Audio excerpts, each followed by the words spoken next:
Good afternoon. Good afternoon. As you said, milk is a bad for health. There are four white things: maida, Yeah. sugar, salt. Milk, maida, sugar and salt. Milk is also not Yeah, good. I knew that question will come. Milk is a poison, I'll tell you why. It's a very long story, but I'll make it short. Milk by definition, हम किसी भी चीज़ को अगर पहचानना है तो उसका एक वर्णन करना चाहिए, तो मैं दूध का वर्णन करने जा रहा हूँ. Milk by definition is a liquid, easily digestible, sterile suspension of carbohydrate, protein, vitamin, mineral, fat and in water. And the ingredients are arranged in the proportion to the needs of the infant of that species. इसका मैं हिंदी में अनुवाद करूं तो दूध एक ऐसी चीज़ है जो लिक्विड है, जो शुद्ध है,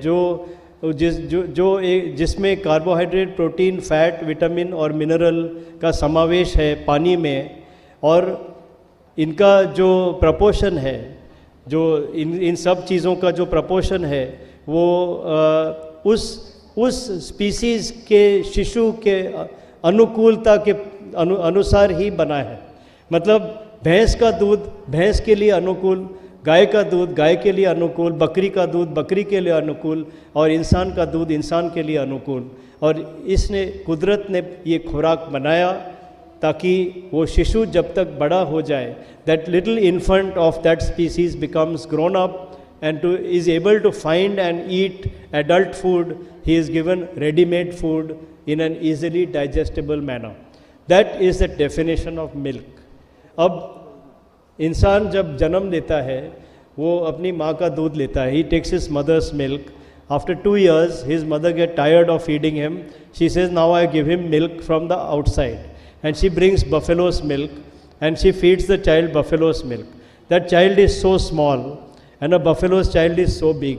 The buffalo's milk contains so much protein, so much fat, because the buffalo has to grow to 2,500 pounds. A little baby gets this milk, he can't digest it, it becomes fermented and he vomits. So as soon as he vomits, you take him to the pediatrician and the pediatrician says, I think he has got gastroenteritis, and you give him medicines. You give him an antibiotic, he takes antibiotic, he becomes more weak. Again you give him milk, again he gets loose motions, again you go to the pediatrician, and his childhood is ruined with antibiotics and medicines.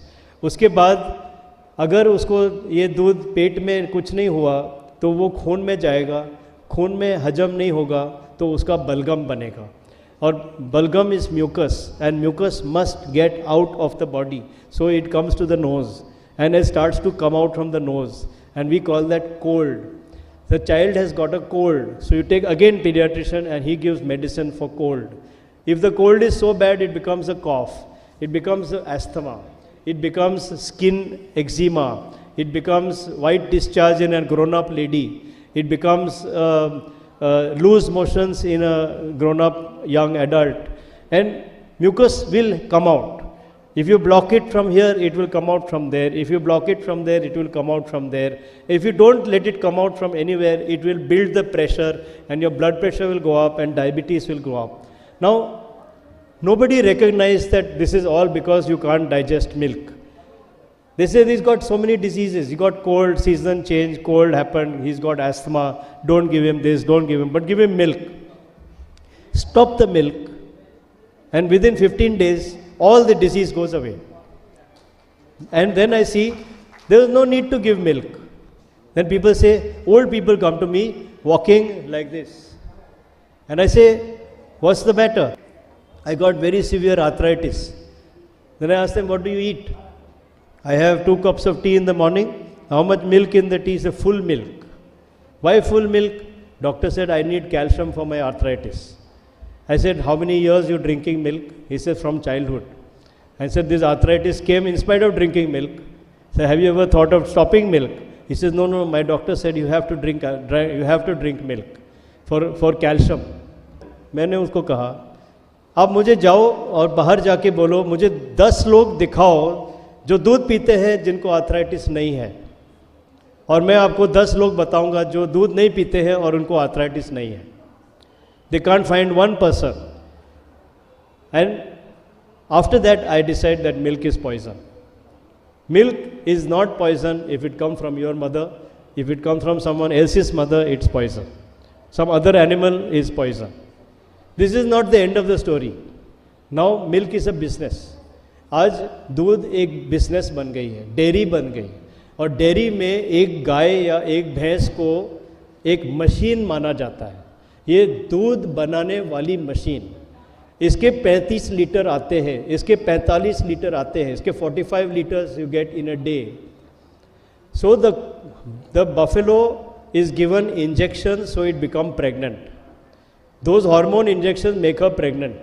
When she become pregnant, she is given injections so that she carry the pregnancy for full time. When the baby is born, she is given injection to make more milk.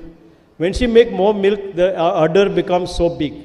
उसका स्तन जो है वो इतना भारी हो जाता है कि उसमें दूध जम जा सकता है, और जमने के बाद उसे बहुत दर्द हो सकता है, इन्फेक्शन हो सकता है, और उसकी जान भी ले सकता है. तो वो न होने के लिए उसको पहले से एंटीबायोटिक दिया जाता है. अब बच्चा पैदा करने के लिए हार्मोन, दूध पैदा करने के लिए हार्मोन, और कंजेशन से बचने के लिए एंटीबायोटिक, ये तीनों चीज़ दूध में आती है, और वो दूध हम पीते हैं, और हमें वो हार्मोन्स मुफ्त में मिलते हैं. और फिर आज अगर आप देखो तो कैंसर कहाँ होता है? स्तन में होता है, प्रोस्टेट में होता है, सर्विक्स में होता है, यूट्रस में होता है, ओवरी में होता है. ये पांचों इन हार्मोन पे निर्भर है, और अगर हम इसका सेवन न करें तो हमें ये हार्मोन कहीं से नहीं मिलेगा. तो ये और एक कारण है कि दूध जहर है. तीसरा, वो दूध जो बनता है वो दूध हमें जैसा था वैसा नहीं मिलता है. फैक्ट्री में उसको गर्म किया जाता है क्योंकि वो कीटाणु मारना चाहते हैं. एक बार उसको गर्म कर दिया तो विटामिन बी और विटामिन सी नष्ट हो गए. फिर डॉक्टर बोलते हैं कि दूध में चर्बी है, इसलिए हमारे शरीर में हमारी खून की धमनियाँ, हमारी आर्टरीज ब्लॉक होती है. सो दूध की चर्बी निकालो, तो उसको दूध की चर्बी को निकाला जाता है. Skim milk, we remove the fat from the milk. When you remove the fat from the milk, all the vitamins dissolved in the fat are also gone. Vitamin A, D, E and K. So now what has been removed? Vitamin A, D, E, K, B and C all are removed. 2 by heating and 4 by skimming. And fat is removed. What's left? Only carbohydrate and protein. Now carbohydrate and protein in water is not called milk. So it's not milk that we are drinking. We are not drinking milk. We are drinking something else. So I hope that answers your question. Yeah. What will you say about lassi and dahi? Lassi and दही, this my point. एक लस्सी बनती है सीधा दूध से, दूसरी लस्सी बनती है सीधा गांव में दूध गर्म किया, उसको रेड किया, लाल किया, उसको मिट्टी के बर्तन में गर्म किया, उसके बाद जमाया. Is it harmful for the body? ना. दही अगर दूध शुद्ध है, अगर दूध शुद्ध, एक दूध शुद्ध है सर, दूध शुद्ध है. नहीं, एक मिनट. दही लस्सी दूध से बनती है ना? यस. बस दूध की बात पहले करनी पड़ेगी. यस. अगर दूध शुद्ध है, आप गांव में रहते हैं, आपकी गाय है, आपने उसको कोई दवाई नहीं, कोई हार्मोन नहीं दिया, कुछ नहीं दिया, वो खुशहाल से बच्चा पैदा किया और उसने दूध दिया और उसका एक्स्ट्रा दूध आपने ले लिया, तो वो दूध जायज़ है. वो दूध को लस्सी में परिवर्तित करो, दही में परिवर्तित करो, पनीर में परिवर्तित करो, तो वो हाजमे के लिए आसान है.